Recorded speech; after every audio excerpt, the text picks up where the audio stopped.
Hello friends, it's Kristie Marcotte. In today's video, I'll be making a fun birthday card using products from scrapbook.com. The main products I'm using are their birthday tassel banners die set, their party fans die set. These are both brand new sets. No pattern paper this time, but I will be using scrapbook.com's Fresh Duo Smooth Cardstock. I'm showing you the A2 size, but it's also available in 6x8. To add some detail to the cardstock, I'll be using the polka dot black and white rub-on set. What's really fun about the new Fresh Duo Smooth Cardstock paper pad, there's a different shade on each side of the paper. I selected 2 sheets, so I have a total of 4 colors to use. And you can see all of those 4 colors coordinate beautifully. If you're not a fan of the pinks and purples, there are lots of other colors that coordinate in the paper pad. There are yellows, orange, greens, and blues. For the background of my card, I selected the lightest pink color, and I'll be covering it with white polka dot rub-ons. I'm holding the rub-on sheet up to the cardstock, and using my titanium scissors, I'll trim down the rub-on transfer sheet so it's the perfect size for the cardstock. To transfer all those polka dot images, you can use the popsicle stick that's included in the set, but for a large piece like this, I like to use my die cut machine. I grab my Platinum 6 machine, and I have the black color that's exclusive to scrapbook.com. And when using it for rub-ons, you'll use the same plate sandwich that you would for dies.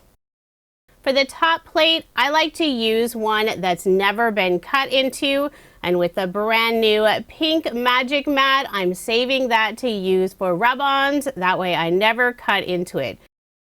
I ran the rub-on sheet twice through my die cut machine.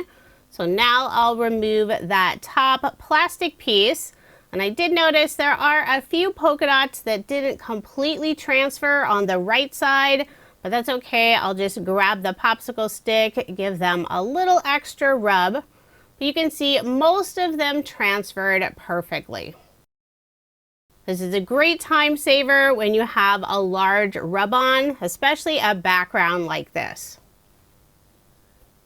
So there's the background of my card, and this piece is 4 inches by 5 1/4 inches. Later on, I will be layering it on the darker pink cardstock, but first I'm adding some of the party fans and the birthday banners. I cut out 5 party fans. There are 4 sizes included on the set. I'm using the 3 smaller sizes. So the only one I'm not using is the largest size.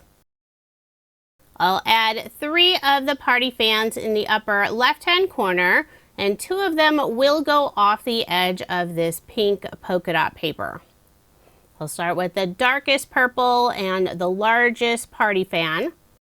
I'm also adding 2 party fans in the lower right-hand corner, and I'll use the 2 smaller sizes, starting with the larger, which is the light purple.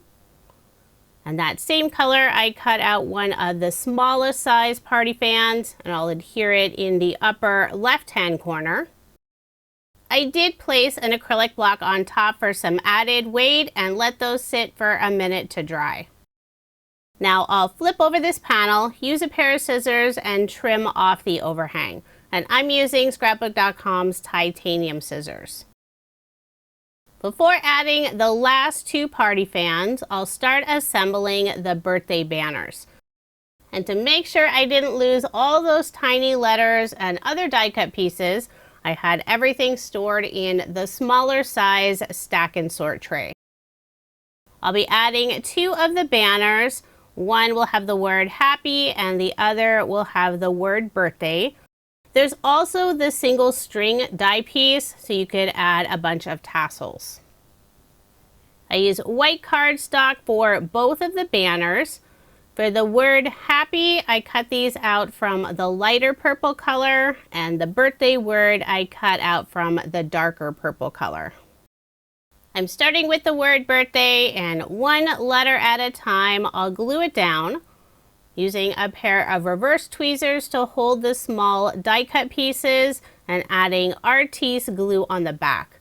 And on my Artis glue bottle, I always keep the ultra fine metal tip. It's my favorite size, perfect for getting behind teeny tiny die cuts. So now I'll add the letters for the word happy. And while I'm recording, I'm just hoping I'm spelling everything correctly. If I make a mistake on a card, it'll be while I record a video.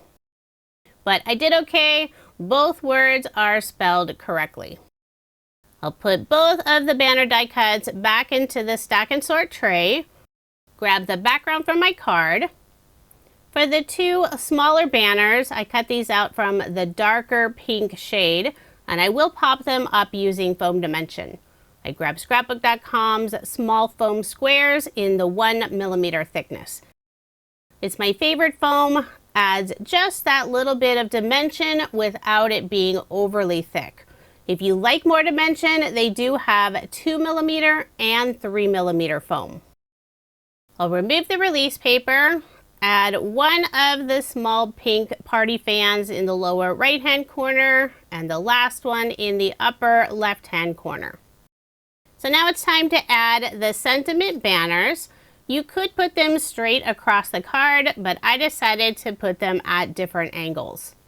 Part of the word happy will sit on that smaller pink party fan. And then the very left side of the word birthday will sit on the lighter party fan in the lower right hand corner. I'll put foam dimension behind every letter of the word birthday and then Artis glue on those outside strings. Then I'll adhere the word birthday down. Right now the end of the strings go off the edge of the pink paper. I'll let that dry for a minute before I trim that off. Now I'll put the foam squares behind the word happy, just not behind the letter H, since that will sit on the fan that already has foam dimension on the back. I'll put Artis glue behind the H and the strings and adhere the word happy down. I'll press down on all of the strings, making sure it's adhered in place. I'll also be adding 4 of the tassels, and I cut these out from some white glitter paper, and this is from Spellbinders. It's part of their spring glitter paper mix. It's super sparkly, but I love that it doesn't shed loose glitter all over the place. I'll add 1 tassel on the right side of the word happy. Put 2 of them underneath the word birthday. And the final tassel I'll tuck underneath the small pink party fan in the upper left-hand corner. So once those are all down, I'll flip over this panel, use my scissors, and trim off any of the overhang areas. So once I have those little bits cut off, I'll flip over this pink polka dot background, put adhesive on the back, and I'm using Scrapbook.com's Deluxe adhesive roller. I'll put some adhesive along the outside edges and a diagonal stripe in the center. And I'll layer it on the darker pink smooth cardstock. And this piece is A2 size, 4¼ inches by 5½ inches. Now I'll add more adhesive and add my card front onto a card base. Whenever I adhere a card front on a card base, I always start at the folded side, and I do it upside down because that is the side closest to me. And if there's a little bit extra of the white card base showing at the bottom, I can easily trim it off. Not so easy if you have that little extra at the folded end.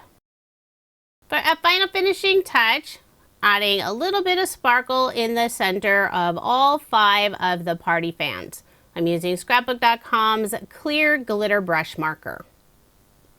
So there is my finished card, and I did make 2 using this design. And if the birthday card recipient is not a fan of pinks and purples, you can easily change this design, use some of the other colors that are included in the Fresh Duo Smooth Cardstock paper pad. This was a really fun card to make, and if you're interested in any of the products, I do have links in the description box below. Thank you so much for watching, and I hope you have a wonderful day.